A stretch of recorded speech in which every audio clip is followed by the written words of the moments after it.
kabakyard, it's me again, Booknews Vlog. So for today's video mga kabakyard is dry feeding ba o wet feeding? So hindi totoo yan mga kabakyard. So bago tayo pumunta sa ating video mga kabakyard, nais ko lamang po kayong pagpapayahan sa aking YouTube channel. Yan, paki-subscribe na lang po, Booknews Vlog. Click the subscribe button para updated kayo sa mga video na aking i-upload. So tara mga kabakyard, usapan natin yung dry feeds or wet feeding. So tara, let's go.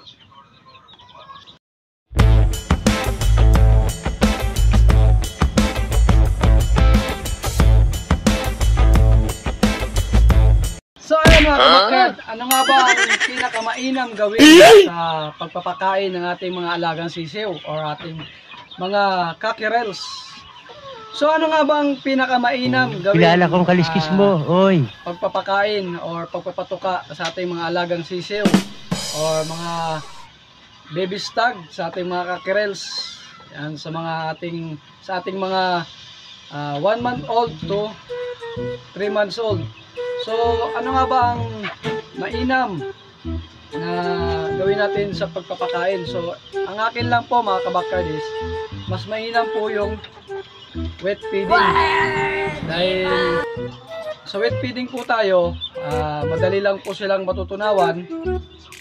At syempre hindi sila ma-dehydrate dahil sa wet feeding po, kahit hindi na po tayo magbigay ng tubig, dahil paano masabi naman po natin yung kanilang pagkain, doon po na-absorb na rin po nila yung tubig na ating binibigay.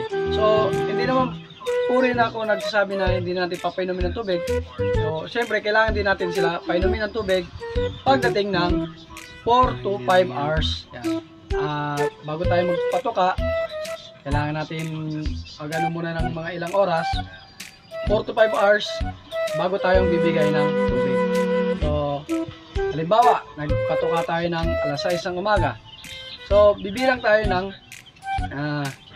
4 na oras bago tayo magbigay ng tubig. Dahil alam nyo naman, depende naman po sa panahon, kung mainit ang panahon or malamig ang panahon. So pag malamig ang panahon, napaka okay po yung mag wet feeding po tayo.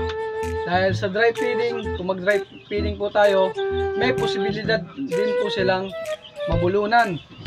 Yan, mabubulunan po sila dahil hindi po yung basa yung pagkain. So syempre may posibilidad po talaga silang mabulunan. So, or sa pagbibigay tayo ng pagkain, kinakaig po nila, matatapon po yung pagkain.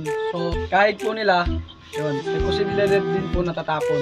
So mas mainam po talagang mag wet feeding po kayo, o wet feeding po ang gamitin nyo.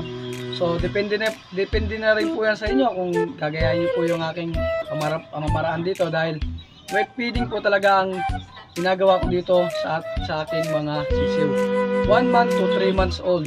Dahil pagdating ng 4 months, pwede naman po natin silang palitan or ulitin natin yung pagpapakain. Pwede na rin po natin silang i-wet feeding dahil pag edad po nila ng 4 months, yan, hindi na po sila mabubulunan dahil kaya na lang po nila kainin yung patuka na binibigay natin. So syempre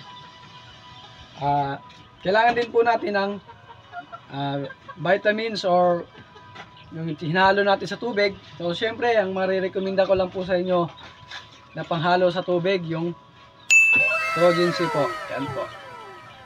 Dahil ito rin po yung mainam na vitamina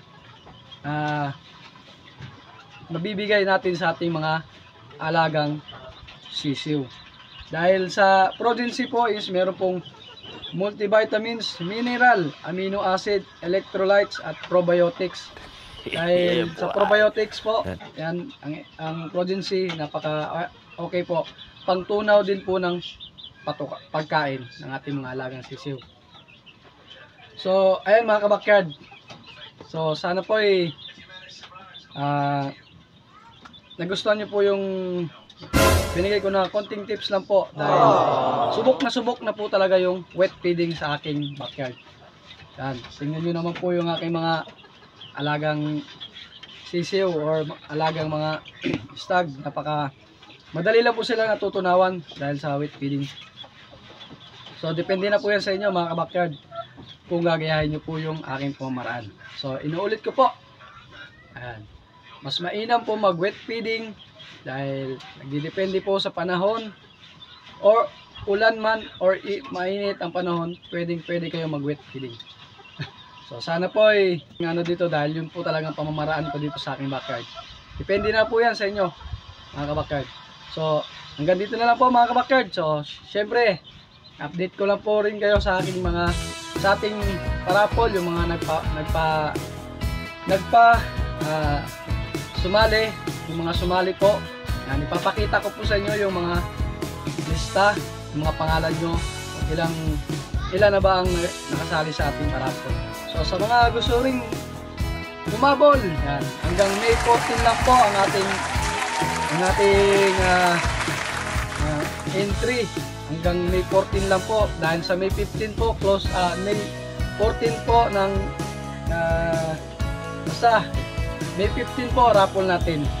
Raffle po via Facebook page. Yan, paki-follow nyo na lang po ako sa aking Facebook page. Boknoise Vlog din po yung pangalan ko sa Facebook. So magla-live po ako sa Facebook. So syempre doon po natin ira-raffle yung ating prize na para sa ating raffle. So yan mga kabakyard, shoutout nga pala sa lahat ng aking subscriber. Yan, 1,350 na po tayo subscriber. Yan, maraming salamat po sa inyo. Congrats po. So syempre patuloy nyo pong suportahan yung ating channel, Boknoise Vlog. So hanggang dito na lang po mga kabakyard. Sana po ay nagustuhan nyo yung binigay ko na konting tips lang sa pagpapamaraan sa pagpapakain ng ating mga alagang sisiw. So huwag nyo kalimutan, subscribe nyo Boknoise Vlog para ma-update pa po kayo sa mga video na aking i-upload. So hanggang dito na lang po mga kabakyard. Maraming salamat. God bless. See you next vlog. Bye.